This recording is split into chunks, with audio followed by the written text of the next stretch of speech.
I'll never forget that first day at pit. Me and my father worked a 72-hour shift, and then we walked home 43 miles through snow in his bare feet, huddled inside his clothes made out of old sacks. Eventually we trudged over hill until we could see street light twinkling in our village.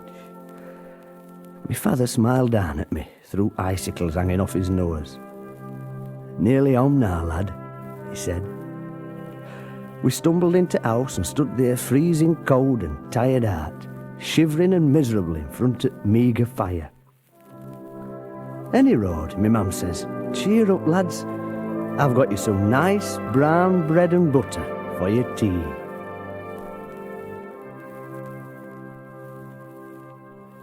My father went crackers. He reached out and gently pulled my mum towards him bit throat. "You big, fat, idle, ugly wart," he said. "You great, useless, spawny-eyed, parrot-faced wazzock." He had a way with words, my father. He'd been to college, you know. "You've been out playing bingo all afternoon instead of getting some proper snap ready for me and this lad," he explained to me poor little purple-faced mam. Then turning to me, he said, "Arthur." He could never remember my name. "Here's half a crown. Nip down to Chipoil and get us a nice piece of haddock for us tea. Man cannot live by bread alone." He were a right day to me father.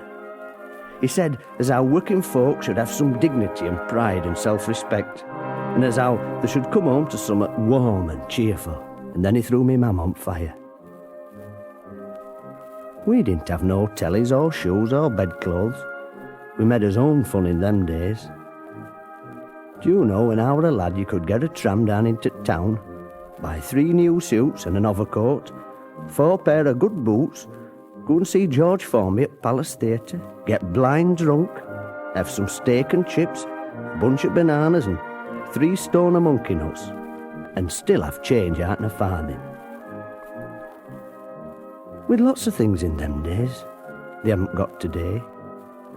Rickets, diphtheria, Hitler, and by we did look well going to school with no backside in his trousers and all his little heads painted purple because we had ringworm. They don't know they're born today.